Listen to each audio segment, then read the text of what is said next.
अवधूत चिंतन श्री गुरुदेव दत्त श्री स्वामी समर्थ. तुमच्या सगळ्यांचे आपल्या चॅनेलमध्ये मनापासून स्वागत आहे. 12 ऑगस्ट वार बुधवार आणि या दिवशी आलेली आहे आषाढ अमावस्या. आषाढ अमावस्या म्हणजे या दिवशी आषाढ महिन्याची समाप्ती होऊन पवित्र अशा श्रावण महिन्याची सुरुवात होते आणि या आषाढ अमावस्येला दीप अमावस्या या नावाने देखील ओळखले जाते. कारण या आषाढी अमावस्येच्या दिवशी दीपपूजन केले जाते. आपल्या घरातील सर्व दिवे स्वच्छ करून त्यांची पूजा केली जाते. कारण बघा, पुढे लगेच श्रावण महिना सुरू होणार असतो आणि श्रावण महिन्यानंतर सर्व सणवार जे आहेत तर ते यायला सुरुवात होते आणि या सर्व सणांची सुरुवात पूजा ही आपण दिव्यांच्या साक्षीने करत असतो. म्हणूनच हे दिवे जे आहेत तर ते आषाढ अमावस्येला धुतले जातात आणि त्यांची पूजा केली जाते.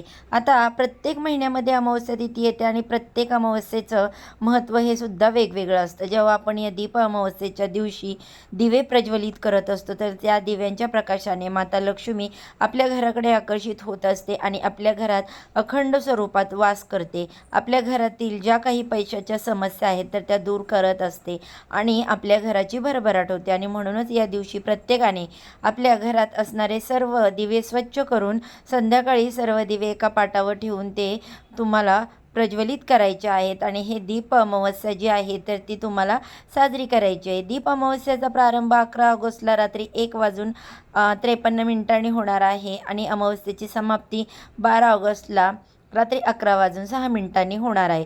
उदयतिथीनुसार ही दीप अमावस्या उद्या 12 ऑगस्टला साजरी केली जाणार आहे.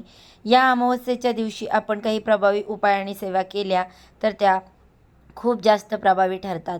पण या दिवशी आपल्याकडून काही चुका झाल्या तर त्याचे वाईट दुष्परिणामही देखील आपल्याला भोगावे लागतात.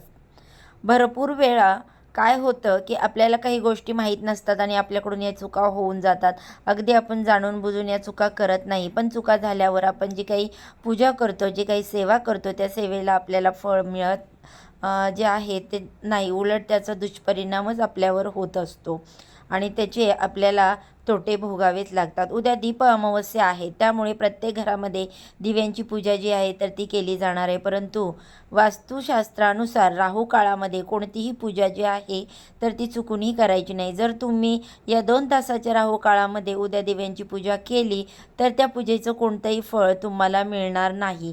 या उलट त्याचे वाईट परिणाम जे आहेत ते भोगावे लागतील. तर उद्या दिव्यांची पूजा करण्यासाठी कोणता शुभमुहूर्त असणार आहे, कोणत्या वेळेमध्ये पूजा करावी, तसेच या दिवशी कोणत्या नियमांचं पालन करावं, अशा काही ज्या गोष्टी आहेत किंवा ज्या भाज्या आहेत ज्या चुकूनही आपल्याला या दिवशी बनवायच्या नाहीत, तसेच आपल्याला कोणी किती आग्रह केला तरी हा एक पदार्थ जो आहे तर तो आपल्याला खायचा नाही. या आयुष्यामध्ये अडचणी, संकट, अडथळे याच्यामुळे येऊ शकतात.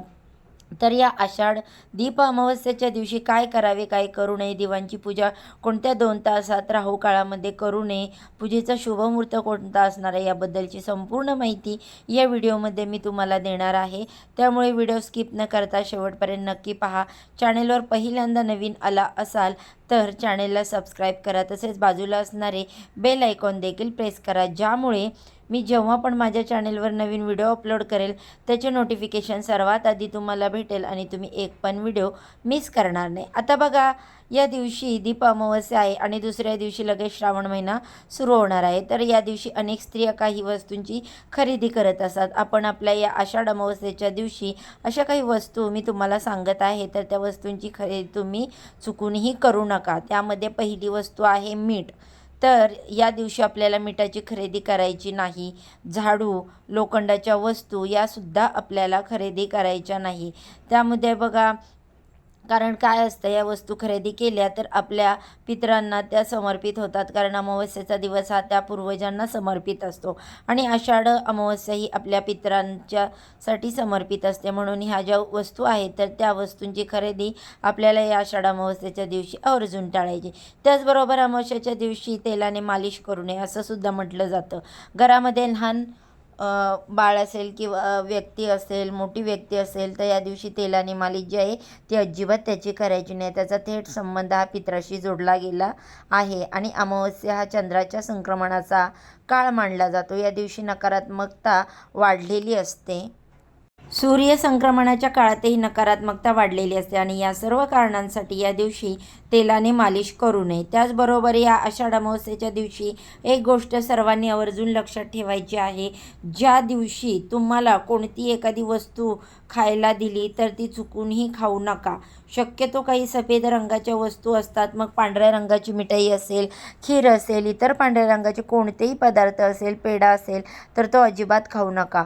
अनोळखी व्यक्ती असेल किंवा तुमची एखादी अनोळखी किंवा ओळखीमधली जरी व्यक्ती असेल तरीही तुम्ही तिने दिलेली पांढरी मिठाईचे सेवन जे आहे तर ते करू नका. या दिवशी बाहेरच्या व्यक्तीकडून अजिबात काहीच खायचं नाही, कारण या दिवशी तांत्रिक क्रिया ज्या आहेत तर त्या खूप मोठ्या प्रमाणावर केल्या जातात आणि बऱ्याच वेळा आपले जे मित्र असतात तर तेच आपले शत्रू असतात. अनेक जणांना आपली प्रगती झालेली बघवत नाही, तर अशा लोकांपासून आपण संरक्षण व्हावं यासाठी आपल्याला पांढऱ्या रंगाच्या मिठाईचं सेवन जे आहे तर ते अजिबात करायचं नाही. ही गोष्ट तुमच्या घरातील लहान मुलांनासुद्धा तुम्हाला सांगून ठेवायची. त्याचबरोबर या दिवशी तुमच्या घरातून मीठ जे आहे ते कोणाला उसणं द्यायचं नाही, कारण मीठ हे लक्ष्मीकारक आहे आणि ते लक्ष्मीचं प्रतीक मानलं जातं आणि अमावस्येच्या दिवशी आपल्या घरातील मीठ जे आहे तर ते अजिबात कोणाला द्यायचं नाही. तसेच या दिवशी पैशाची देवाणघेवाणसुद्धा अजिबात करू नका.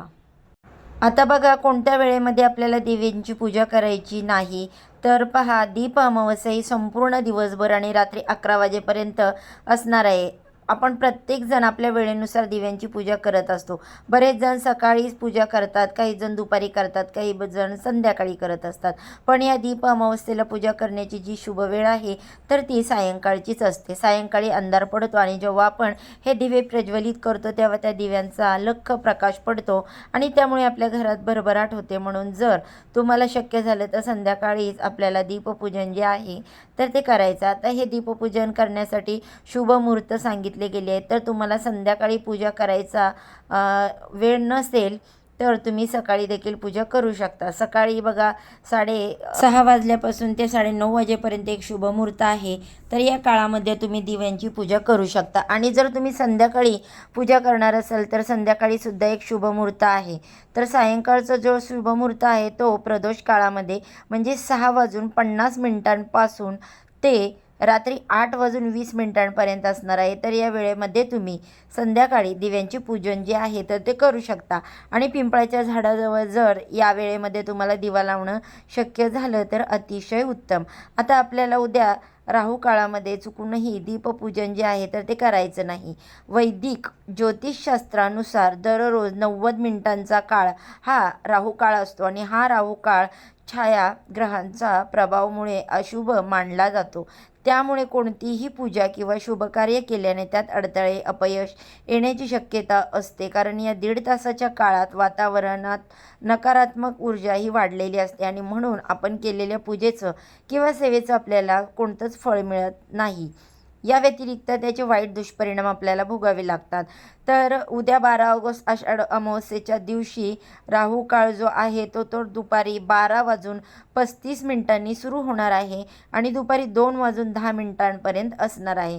तर या वेळेमध्ये आपल्याला कोणत्याही प्रकारची पूजा, दीपपूजन अजिबात करायचं नाही. मी तर सांगेन या 1.5 तासाच्या काळामध्ये तुम्ही दिव्यांची स्वच्छतासुद्धा करू नका, कारण राहू काळ संपल्यानंतर तुम्ही दिव्यांची स्वच्छता करू शकता आणि नंतर तुम्ही सांगितल्याप्रमाणे सायंकाळी जो मुहूर्त मी तुम्हाला सांगितला तर त्या शुभ मुहूर्तावरती तुम्ही दिव्यांची पूजा जी आहे तर ती करू शकता. त्याचबरोबर या दिवशी कणकेच्या दिव्यांचं मोठं महत्त्व आहे आणि ते खूप धार्मिक महत्त्व मोठं आहे. आपल्या घरातील दिव्यांसोबत प्रत्येकाने कणकेचे 5 तरी दिवे बनवायचे किंवा तुम्ही 11 देखील बनवू शकता आणि हे गोड कणकेचे दिवे बनवायचे गुळाचं पाणी करून आणि त्या पाण्याने तुम्हाला गव्हाचं कणिक मळून दिवे बनवायचे आहेत आणि हेही तुम्हाला उकडून घ्यायचे आणि त्यानंतर त्या दिव्यामध्ये तूप किंवा तेल घालून ते प्रज्वलित करायचे आणि आपल्या घरातील देवांना त्या दिव्यांनी ओवाळून घ्यायचं.